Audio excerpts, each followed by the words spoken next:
안녕하십니까?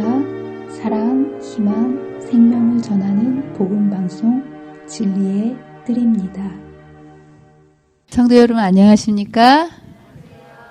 아리랑 국조에다가 우리 구주 예수님을 땅에 오시고 십자가에 달려 돌아가시고 그리고 다시 오실 우리 예수님을 우리의 전통 아리랑에다 붙여서 하니까 더 가슴에 와닿는 것 같습니다.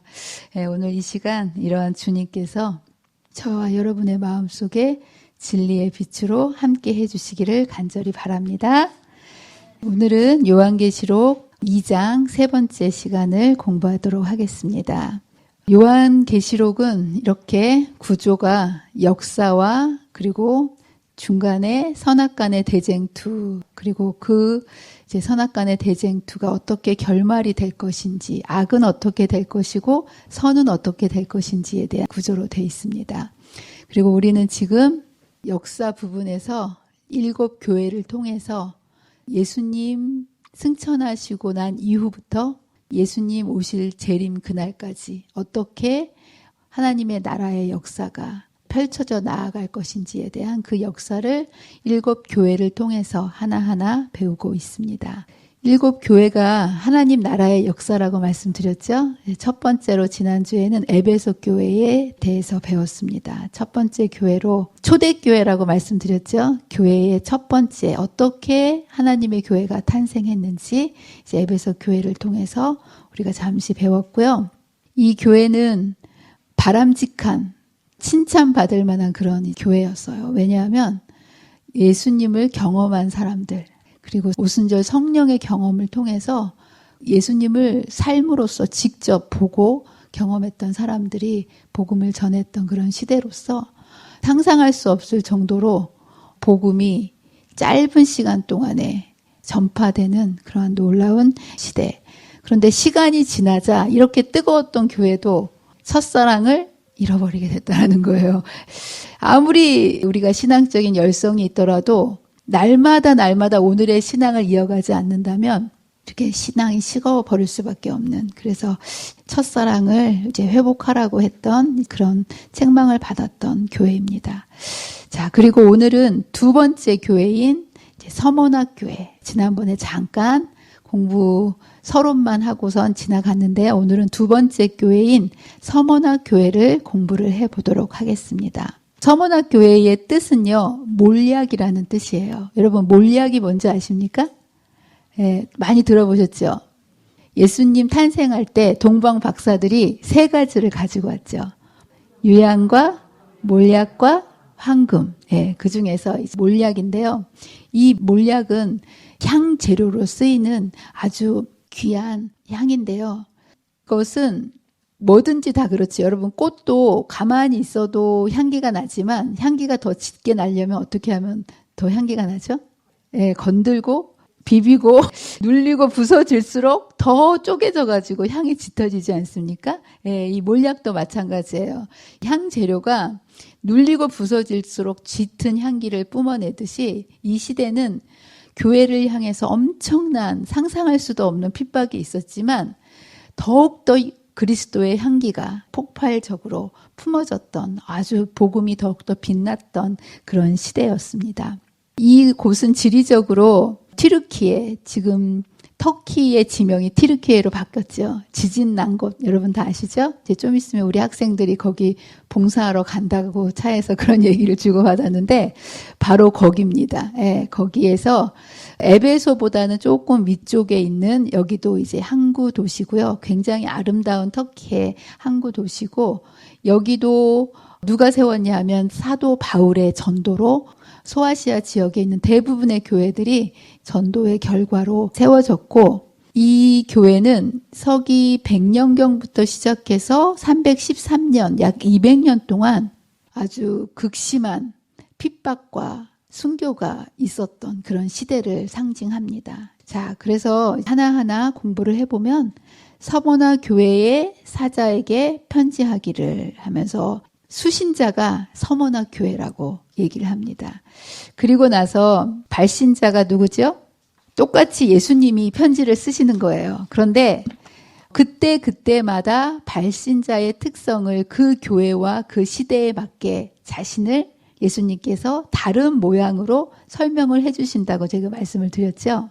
첫 번째 에베소 교회는 교회가 생성되던 시대였기 때문에 7 촛대 사이를 다니시는 모습으로 예수님을 묘사했다면, 여기에서는 순교의 위험을 안고 그렇게 살아가는 그리스도인들, 서문학교의 교인들은 이 시대에 하나님을 믿는다는 것이 곧 자신의 목숨을 걸고 해야 하는 신앙을 의미했어요. 예.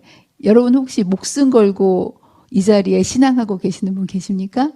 아무도 없으시죠? 예. 근데 이 당시에 서문학 교인들은 하나님을 믿는다는 것은 곧 자신의 생명을 걸지 않으면 신앙을 가질 수 없는 그러한 급박한 상황 속에서 내가 언제 죽을지 모르는 그러한 생명을 내놓아야 하는 그런 현실 속에서 예수님을 믿어야 하는 사람들에게 예수님은 자신을 어떤 모습으로 나타내셨냐 하면 죽었다가 살아나신 부활의 주님으로 자신을 소개하십니다. 이것보다 더 확실하고 더 강력한 자신의 소개가 있을 수 있을까요? 그렇죠? 죽음을 두려워할 수밖에 없는 사람들에게 죽음을 두려워하지 말아라.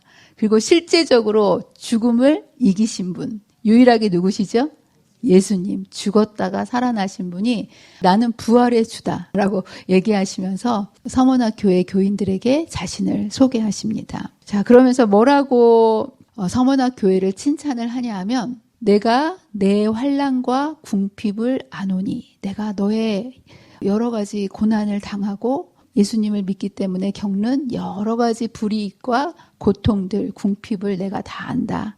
그러면서 이들에게 뭐라고 손을 들어주시냐 하면, 너희가 가난한 것 같고 고난 속에 있는 것 같지만 실상은 부요한 자다라고 얘기를 하십니다. 여러분, 허상도 있어요. 겉으로는 굉장히 부자인 것 같은데 들춰보면 속빈 강정 같은 사람들 있지 않습니까? 그런데 이 서문학 교회는 예수님으로부터 이렇게 칭찬을 받는 거예요. 내가 여러 가지 가난한 것 같지만 사실은 내가 정말 부요한 자다. 이렇게 얘기하시면서 물질적으로는 굉장히 가난하고 약해 보이는 그러한 교회였지만 영적으로는 그 어떤 시대의 교회보다 가장 풍성했던 교회로 내가 실상은 부요한 자다라고 칭찬을 해주십니다. 여러분, 이런 칭찬 받고 싶지 않으십니까? 그렇죠? 예. 여러분도 아시겠지만 이 물질적인 부는요, 사실 있다가도 없어지고 없다가도 생기고, 많은 사람들이 그렇게 추구하는 이 물질적인 부는, 제가 요즘에 전두환 대통령의 손자, 찬란했고 힘있었던 그 대통령 시절에 있었던 그것들을 다 이렇게 폭로하는 그런 모습을 보면서, 아, 정말 한 세대가 가기 전에 인간의 부는 저렇게 무너지고 마는구나. 정말 비참하지 않습니까? 그렇죠? 뭔가 대단해 보이고 위대해 보였던 그런 권세를 가지고 부를 누렸던 사람이라 할지라도 얼마 되지도 않았는데 제 시대에 이렇게 다 무너져 내리는 것을 보면서, 무엇을 소유하느냐가 중요한 것이 아니라 이 물질이라는 것은 언제든지 없어질 수 있는 거기 때문에 내가 어느 편에 있는 건가, 이게 정말 중요한 것 같아요. 우리에게 영원한 부를 주실 수 있는 주님이 이제 우리 편이 된다라는 거. 저와 여러분이 예수님께서 이 서문학 교회에게 해주신 그런 칭찬처럼 겉모습은 세상에서는 알아주지 않는 자 할지라도 실상은 영적으로 너는 참 부요한 자다라는 그런 칭찬을 받게 되시는 저와 여러분이 되시기를 간절히 바랍니다. 그래서 정말 주님 안에 있으면 주님께서 이런 모습으로 우리를 살 수 있도록 만들어주시는 것 같아요.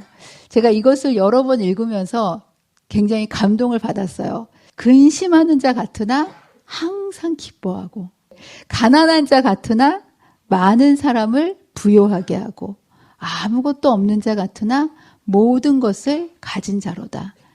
이건 누구만 이렇게 될 수 있을까요? 예수님을 마음속에 모신 자. 이 세상 왕이나 대통령이나 그 어느 누구도 이렇게 될 수 없어요. 그러나 여러분의 마음속에 예수 그리스도를 개인의 구주로 딱 모시고 주님 안에 있다면, 근심하는 자 같으나 어떤 상황 속에서도 기뻐할 수 있는 사람이 될 수 있는 거고요. 아무것도 이 땅에 없다 할지라도 많은 사람을 부유하게 할 수 있는, 그리고 아무것도 없는 자 같으나 모든 것을 가진 자로 주님께서 우리를 만들어주신다는 사실을 여러분 기억하시면서 그 누구보다 예수님 한 분으로 만족하게 되시는 저와 여러분이 되시기를 간절히 바랍니다. 서머나 교회에는 왜 이렇게 궁핍하게 되었냐 하면 첫 번째 이유는 이겁니다. 밖으로는 황제 숭배를 거절함으로써 여러 가지 로마 나라로부터 경제적인 압박을 받을 수밖에 없었어요. 그 당시에는 황제를 신으로 숭배하는 황제 숭배 사상이 로마가 다스리고 있는 대부분의 나라에 있는 사람들이 그렇게 했었어야 됐거든요. 그러나 하나님을 왕으로 섬기고 있는 이 황제 숭배를 거절했기 때문에 경제적인 여러 가지 어려움으로 인한 고통이 있었다라는 거. 밖으로도 이렇게 로마로부터 핍박을 당했는데요. 안으로는 갇힌 하나님을 믿노라고 하는 유대인들로부터 여러 가지 제재로 인해서 괴롭힘을 당했습니다. 여러분도 아시겠지만 그리스도인들을 가장 많이 괴롭혔던 건 사실 로마인들보다는 누구였을까요? 안타깝게도 같은 하나님을 믿노라고 하는 유대인들로부터 정말 끈질긴 반대와 회방을 당했고요. 그리고 그 당시에 일반 사람들한테도 무시와 반대를 당했는데, 왜냐하면 이 당시에 예수님을 믿었던 대부분의 사람들이 노예 계층에 있었던 이런 사람들이었고, 이런 사람들이 여러 가지 축제나 황제 숭배나 이런 것들을 하지 않는다라는 이유 때문에 많은 일반 사람들로부터 무시와 반대를 당하는 모습을 보게 됩니다.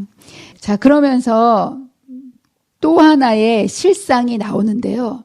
가난하지만 실상은 부요한 자였던 사람이 있는 반면에 여기에 보면 유대인이라고 하는 자들의 회방도 안 오니라고 하면서 또 다른 실상에 대한 것을 여기 예수님께서 폭로하시는 모습을 보게 됩니다.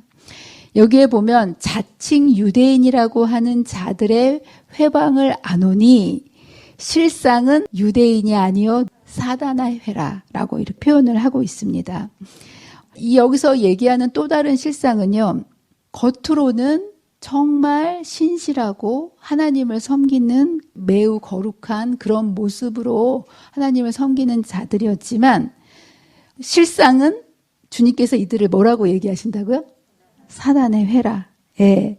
이게 당시 유대인들은요, 이 서머나 지역에서 굉장히 많은 돈을 국가에 헌납을 하고 정치적인 힘을 가지고 있었어요. 그리고 그 힘을 가지고 누구를 공격했냐 하면 바로 그리스도인들을 앞장서서 공격하는, 겉으로는 하나님을 믿노라고 거룩하게 예배를 드리고 그렇게 했지만 실상은 사단의 앞잡이가 되어서 그리스도인들을 박해하는데 가장 앞장서서 하는 그러한 일을 감당했던 사람들이 바로 이 유대인들이었습니다. 여러분들, 외부의 적이 효과적으로 사람들을 핍박할까요? 내부의 적이 핍박할 수 있을까요? 외부의 적은 사실 잘 몰라요. 어디가 약하고 뭐가 됐는지 잘 모르기 때문에 효과적으로 핍박하기가 힘듭니다. 근데 내부의 적은요, 너무나 잘 알기 때문에 무엇을 어떻게 핍박할 때 가장 고통스러운지를 잘 알지 않겠습니까? 이 당시에 유대인들이 그랬다는 거예요. 같은 하나님을 믿노라고 하면서도 그들을 가장 앞에서 핍박했던 자들인데요. 여러분들, 사단이 하나님의 백성을 공격할 때 열심 있는 하나님을 믿노라고 하는 사람을 이용해서 할까요? 아니면 열심히 없는 사람을 이용해서 핍박을 할까요? 사단이 시대마다 하나님의 백성을 공격할 때 가만히 보면 전혀 다른 이방인이나 상관없는 사람들을 통해서 하나님의 백성을 공격하는 것이 아니고요. 마치 이 유대인들처럼 내부의 적들을 이용해서 자칭 유대인이라고 하는 하나님을 믿노라고 하는 사람들을 통해서 하나님의 백성들을 시대마다 핍박하는 모습을 보게 됩니다. 이때도 누구를 통해서 핍박했다고요? 자칭 유대인들. 그리고 여러분 중세시대 때 그리스도인들이 굉장히 많은 핍박을 받지 않았습니까? 근데 중세시대 때 그리스도인들, 하나님의 백성들을 핍박한 자들이 누굽니까? 가톨릭, 자칭 그리스도인이라고 하는 자들. 그죠? 그리고 마지막 때 남은 무리, 이제 최후의 대쟁투에서 우리가 싸워야 할 마지막 하나님의 백성들을 공격하고 핍박할 자들도 성경은 누구라고 이야기하고 있을까요? 자칭 그리스도인들. 그래서 마지막 때도 종교 연합을 통해서, 이 종교 연합이 다른 게 아니고요. 기독교의 이런 연합을 통해서 하나님의 백성들을 핍박할 것을 성경이 예언해 놓고 있습니다. 여러분들 이 대목에 있어서 우리 자신의 신앙을 깊이 돌아보는 것이 정말 중요하다고 생각합니다. 이 사람들은 자신들이 하나님을 대적하고 하나님의 백성들을 핍박한다고 생각하고 핍박했을까요? 아니면 하나님의 일을 한다고 생각하고 핍박했을까요? 다 하나님의 일을 한다고 이 일을 하는 거예요. 그런데 자기도 모르는 사이에 진짜 그리스도인이 아니면 자칭 그리스도인으로서 우리가 살아갈 때 우리도 모르는 사이에 하나님을 대적하는 무리에 설 수밖에 없는, 참 어떻게 생각하면 이 사단의 기만이 참 무섭다라는 그런 생각이 듭니다. 그래서 저와 여러분이 실상은 나의 신앙은 그렇다면 어떤 신앙을 지금 가지고 있는가? 내가 수십 년씩 교회를 다니고 직분을 맡아서 교회의 봉사를 열심히 할지라도 자칭 그리스도인이라면, 우리의 말에 하나님의 말씀이 아닌 사단의 비방이 있다면 우리도 모르는 사이에 하나님을 대적하고 하나님의 백성을 핍박하는 자의 자리에 우리가 설 수밖에 없다라는 거. 그래서 저와 여러분이 우리의 입술에요, 내 말이 있고 내 생각이 있고 내가 아무리 옳다고 생각하는 내 사상이 있다 할지라도 이것이 하나님의 말씀이 아니면 우리가 자칭 그리스도인이 되는 거예요. 자칭 그리스도인과 진짜 그리스도인의 차이는 뭘까요? 다른 게 아니에요.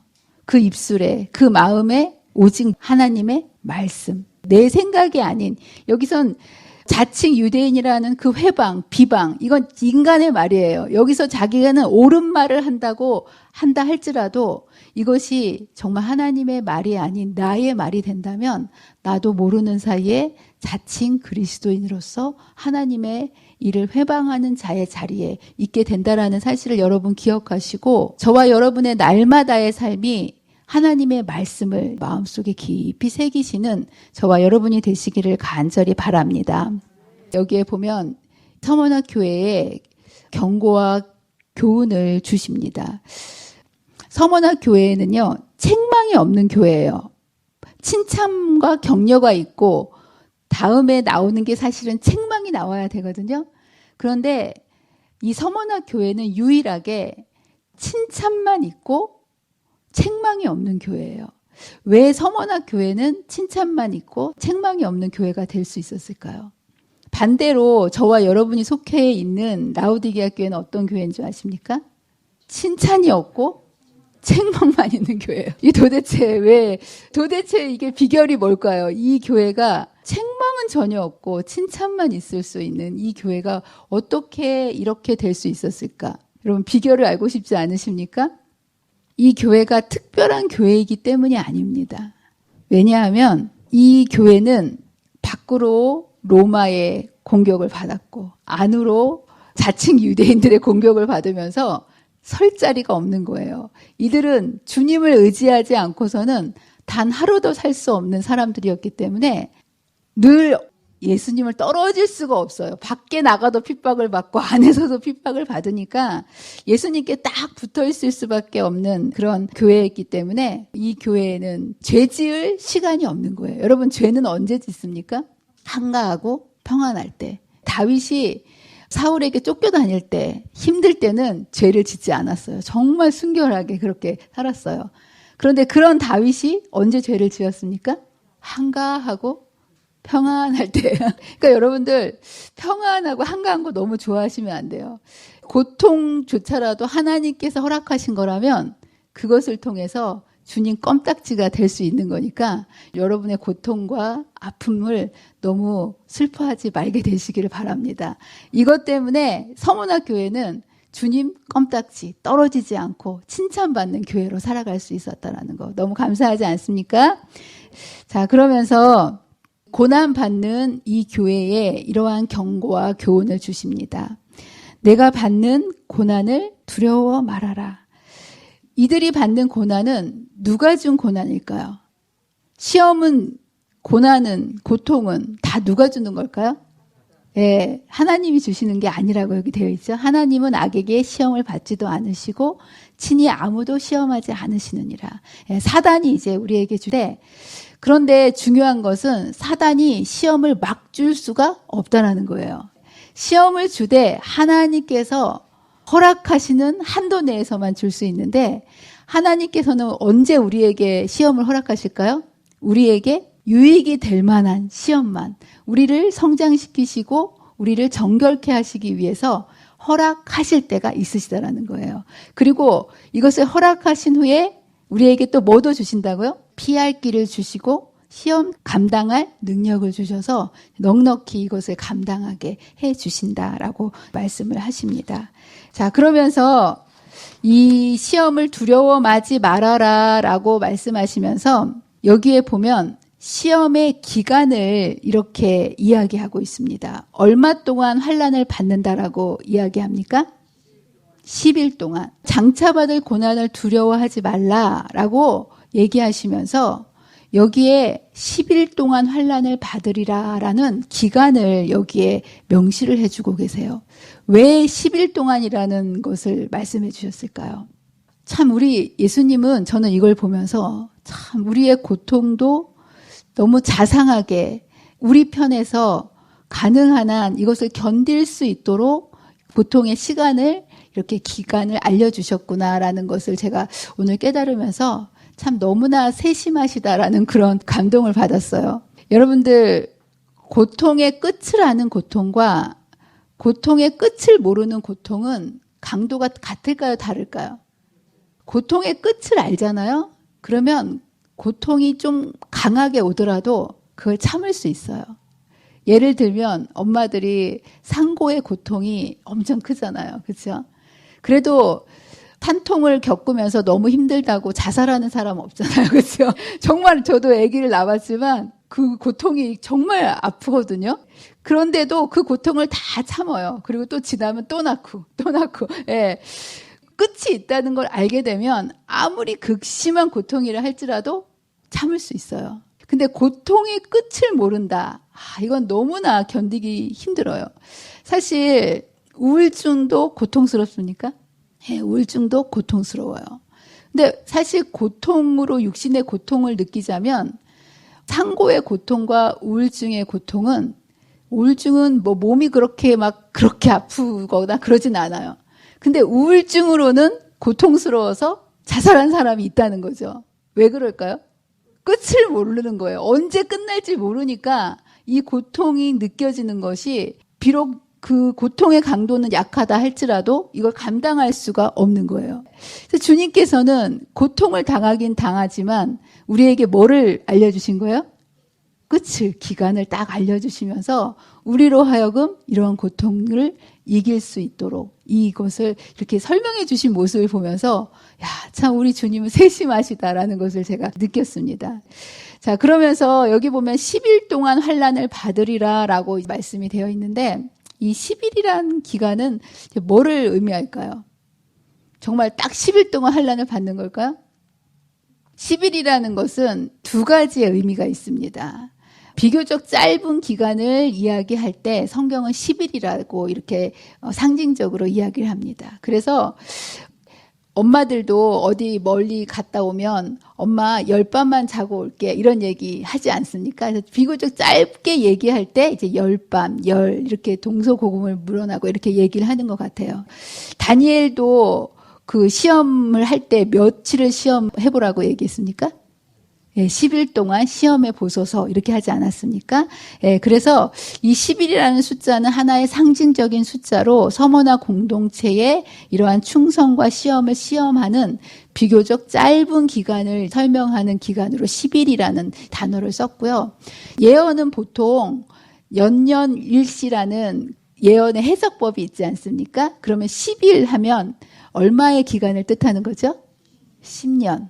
그래서 실제적으로 100년부터 313년까지의 200년 정도의 핍박의 기간이 있었지만 아주 극심한 강도의 핍박이 있었던 해가 디오클레아누스 황제 때 303년부터 313년 콘스탄티누스 황제가 밀라노 칙령을 발표하기 직전까지의 이 10년 동안이 그 순교와 핍박과 극형과 교회를 불태우는 교회를 향한 그 핍박이 최고조에 있었던 기간이 10년 동안이었다는 거, 이것을 상징합니다.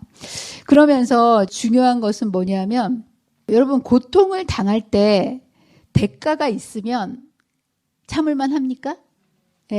그렇죠. 엄마들이 상고의 고통을 참을 수 있는 건 그 고통을 참고 나면 아기가 있기 때문에, 그렇죠. 또 이제 운동선수들도 정말 상상할 수 없는 고통스럽게 연습을 하지 않습니까? 그래도 그들이 참을 수 있는 것은 그것에 대한 상응하는 대가가 있기 때문에. 여기서 주님께서는 환난의 시간을 이야기해 주시지만 그 다음에 이어서 뭐를 설명하고 계십니까? 죽도록 충성하라, 환난을 받으리라, 여기까지만 얘기하신 게 아니라 뒤에 뭘로 보상을 해준다고 얘기하고 계십니까? 내가 생명의 면류관을 내게 주리라. 와, 여러분들 이 말은요, 죽도록 충성하라 이런 말 아무나 할 수 있습니까? 없습니까? 아무나 할 수 없어요. 이거 어떻게 생각하면 어떻게 죽도록 충성하라고 하실까? 그런데 주님 입장에서는요, 이 땅에서의 죽음이에요. 어떻게 생각하면 주님이 어떻게 죽음을 요구하시면서까지 충성을 우리에게 이끌어내시려고 하시는가라는 그러한 마음이 들지 있지만 주님은 분명히 알고 계십니다. 이 땅에서의 7, 80의 인생과 주님이 주려고 하시는 영원한 생명이 어떤 가치가 있는지를 알고 계시지 않습니까? 그래서 주님께서는 격려하시는 거예요. 이 땅에서의 이러한 죽음을 두려워하지 말아라. 내가 너를 위해서 뭐를 준비했다? 영원한 생명의 면류관을, 영생을 준비했다. 그 얘기를 하시면서 영생이 사실 뭔지를 모르는 여러분, 저와 여러분은요, 영생이란 단어를 들었지만 영생이 뭔지를 잘 모르는 사람들이에요. 마치 하루살이가 내일이 뭔지 모르는 것처럼 한 번도 경험해 보지 못했기 때문에. 저와 여러분도 영생 경험해 보신 분 계십니까? 아무도 없으세요. 그래서 저와 여러분은 아마 이 영생에 대한 것을 제대로 알지 못하기 때문에 죽도록 충성하라니 이것에 대해서 뭐 이렇게 말씀하시나 그렇게 얘기할지 모르지만 우리 주님은 영생이 뭔지 알고 계시는 거예요. 그래서 정말 좋은 거를 주시기 위해서 죽도록 충성하라라고 자신 있게 말씀하시면서 우리에게 영원한 생명을 보장해 주시는 그런 모습을 보게 됩니다. 그러면서 여기에 두 번째로는 생명의 면류관과 더불어 뭐를 주신다고 말씀하십니까? 이기는 자에게는 둘째 사망의 해를 받지 아니하리라. 생명의 면류관과 더불어서 이것을 더욱더 확실히 해주시고 강조해 주시면서 둘째 사망의 해를 받지 않겠다라고 영생을 설명해 주십니다. 여러분, 둘째 사망이 뭔지 아십니까? 사람은요, 다 죽습니다. 맞습니까? 저와 여러분들 안 죽는 분 계십니까? 다 죽을 거 맞죠? 근데 다 죽는데요, 두 가지의 부활이 있습니다. 죽기 때문에 부활도 있는 거예요. 그런데 모든 사람이 죽고 나서 두 가지 종류의 부활로 다시 살아난다라고 성경은 이야기하고 있습니다. 생명의 부활이 있고 심판의 부활이 있습니다. 첫째 사망은요, 너나 할 것 없이 다 죽습니다. 인간은 태어나서 생로병사라고 하죠. 태어나는 날부터 죽음으로 가요. 늙고 병들고 그리고 마침내 죽습니다. 누구나 다 죽어요. 한 번은. 그렇죠? 예. 그런데 여러분들 늙어 죽는 게 좋습니까? 사고 나서 죽는 게 좋습니까? 병들어 죽는 게 좋습니까? 아니면 이왕이면 순교로 죽는 게 좋습니까?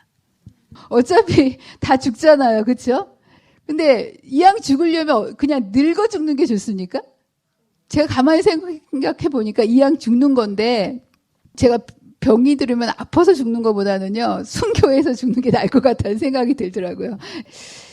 여기서 주님께서 그 얘기를 하시는 거예요.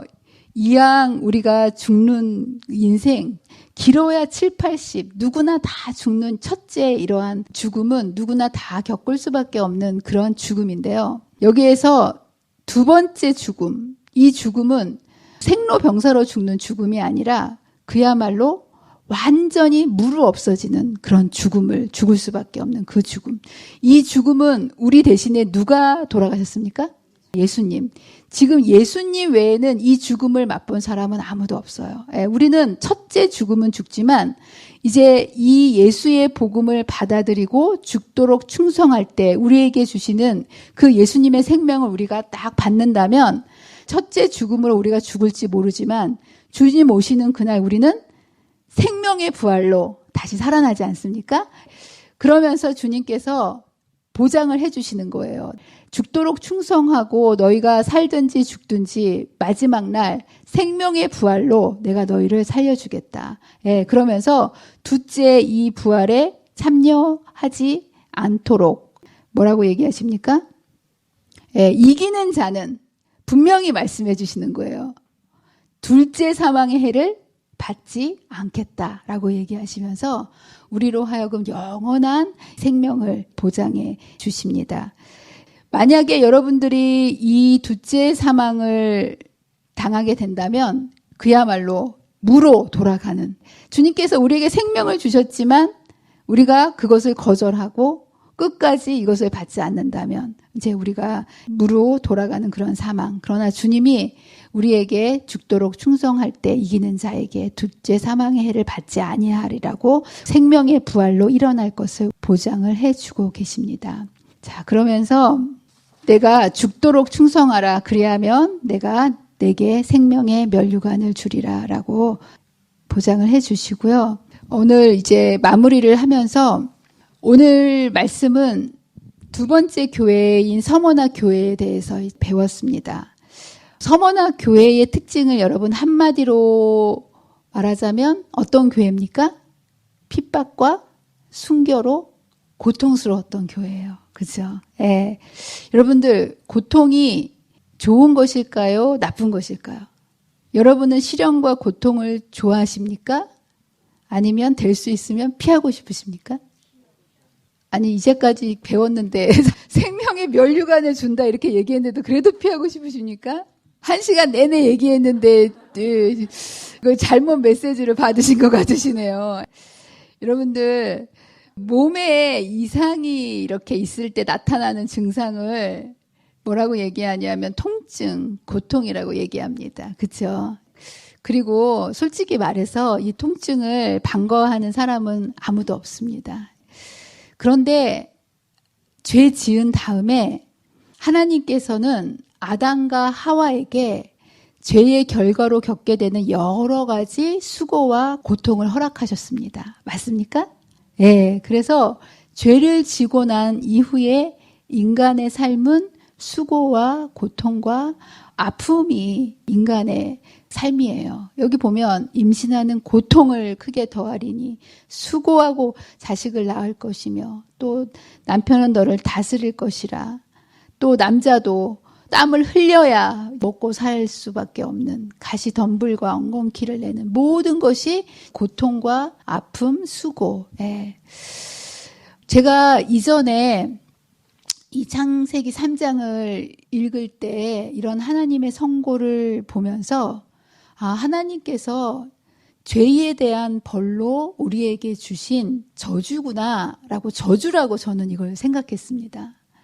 그런데 요즘은 고통에 대한 생각이 달라졌습니다. 왜냐하면 하나님께서는 언제나 우리에게 좋은 것만을 주시는 분이 맞으십니까? 예. 제가 어느 순간부터 하나님은 우리에게 허락하시는 모든 것이 언제나 항상 좋은 거라는 것을 제가 믿게 됐어요. 그렇게 믿게 되면서부터 이 수고와 고통도 하나님께서 허락하신 것이라면 분명히 좋은 것이겠구나라는 그런 생각이 문득 들었습니다. 많은 분들이 그래요. 어떤 집사님이 그러시더라고요. 죽는 것보다 더 무서운 게 아픈 거라 그러시더라고요. 죽는 건 안 무서운데 아픈 게 무서워서 못 죽겠다고 그러시는 분들이 계시더라고요. 정말 그렇습니까? 예, 정말 그런 것 같아요. 저도 마찬가지예요. 예.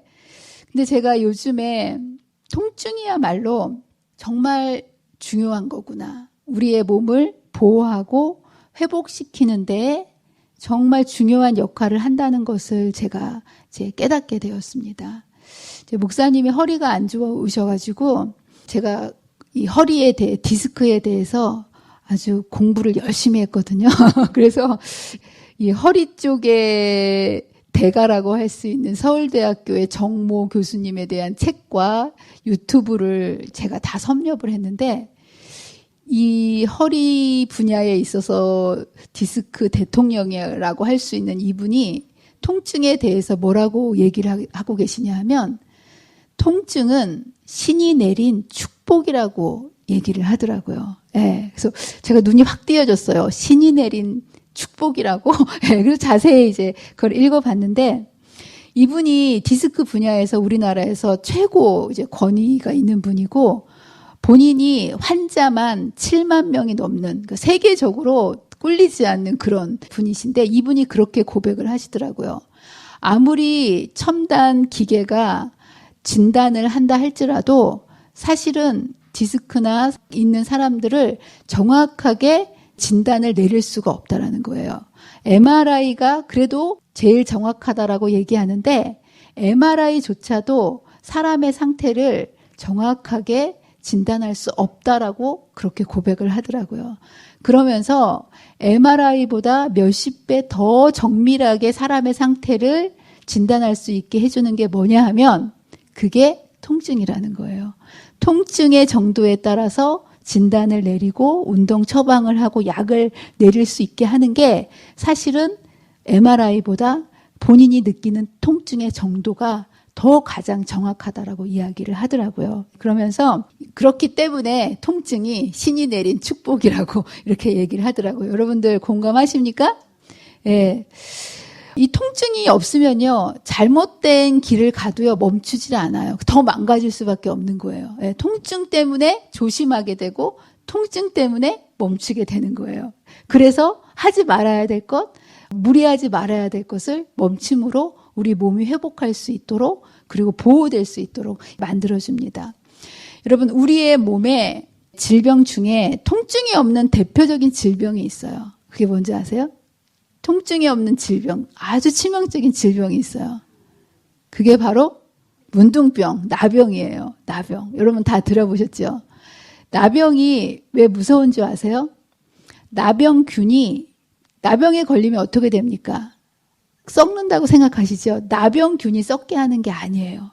실제로 나병균은요, 신경에 침입해가지고 통증을 못 느끼게 만들 뿐입니다. 예. 근데 통증을 못 느끼니까 온도 감각도 없고 통각을 느끼지 못하니까 사람들이 뜨거운 걸 만져도 뜨거운 줄 모르는 거예요. 날카로운데 비어도 아픈 줄을 모르는 거예요. 그래서 스스로 자해하는 거나 마찬가지. 통증이 있으면 우리가 손을 얼렁 띄고 몸을 보호하는데 통증이 없으니까 아픈지 뭔지 모르고 지나다니면서 스스로 거의 몸을 자해하다시피 해서 거기에 염증이 생겨가지고 망가질 수밖에 없는 거.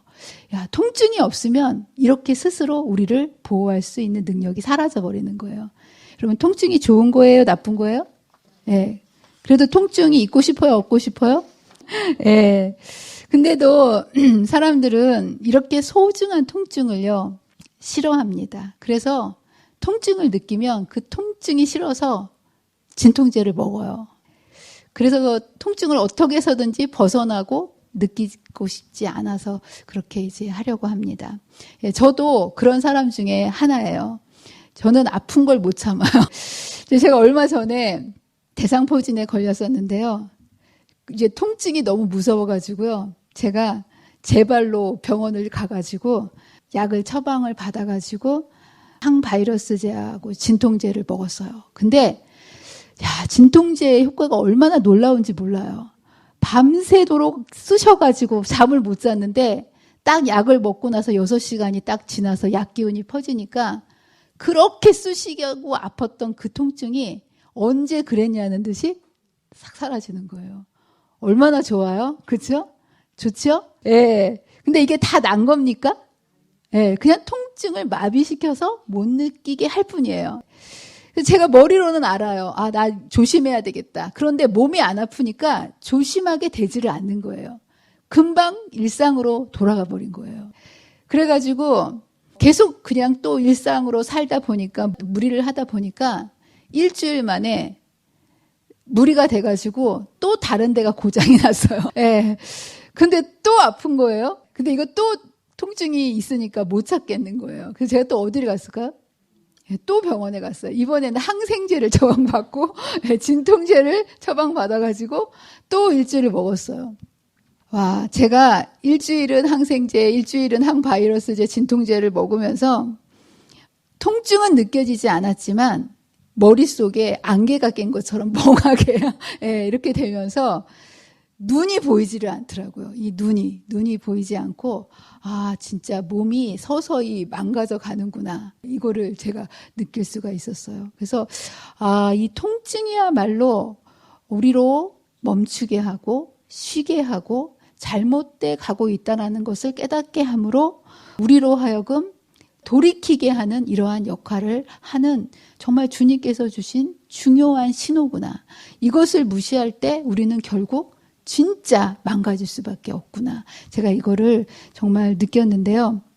여러분, 이 서머나 교회에 있었던 고통, 통증, 핍박, 서머나 교회가 고통이 있었던 교회라고 하지 않습니까? 근데 이 교회는 이것이 그저 우연히 통증이 있었던, 고통과 핍박이 있었던 것이 아니라 이 당시에 초대교회의 첫사랑을 잃어가고 있었던 그 교회에, 타성에 젖어서 첫사랑을 잃어버린 이 교회에 다시 한번 이 교회로 하여금 깨어나고 정결케 하기 위한 하나님의 특단의 조치였던 거예요. 하나님께서 주시는 건 항상 좋은 거 맞습니까? 영원한 생명을 주시고자 하나님께서 이 교회에 고난을 그리고 핍박을 허락해 주심으로 이 교회가 다시 예수님께로 돌아가도록 만들어 주셨다는 것. 여러분들, 이렇게 허락하신 이러한 고통을 인간적인 어떠한 수를 써가지고 이 고통에서 벗어나려고 하기보다는 이러한 고통을 주셨을 때 이러한 것들을 벗어나려고 한다면 오히려 더 많은 손실과 더 연약하게 될 수밖에 없는 상황을 여러분들이 이제 보시면서 하나님께서 주시는 이러한 고통을 피하고 축소시키고 없애려고 하는 것이 아니라 이것을 통해서 우리를 돌아보고 멈추고 이때가 바로 예수님께로 돌아가야 되는 시기다라는 것들을 여러분들 깨달으시고 여러분의 인생 속에 느껴지는 불편함들, 어려움들, 고난들, 시련들, 이런 모든 것들을 우리가 닥칠 때마다 어떻게 하면 이것을 벗어날까, 이거를 여러분들 궁리하지 마시고 그러한 신호를 느낄 때마다 이때가 어느 때다? 예수님께로 돌아가야 할 때다.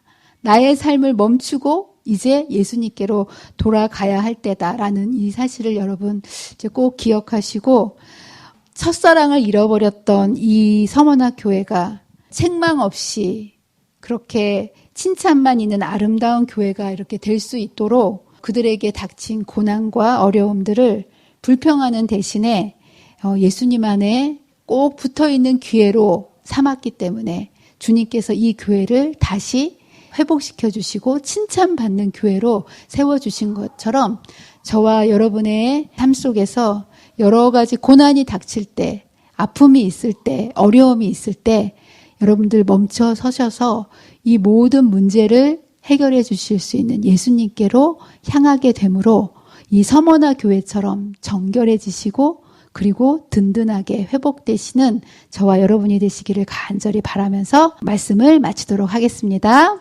기도하겠습니다. 사랑과 은혜가 많으신 하나님 아버지, 오늘도 교회의 역사를 하나하나 살펴보면서 우리의 삶을 어떻게 살아야 할지 말씀을 통하여 교훈해 주시니 감사합니다.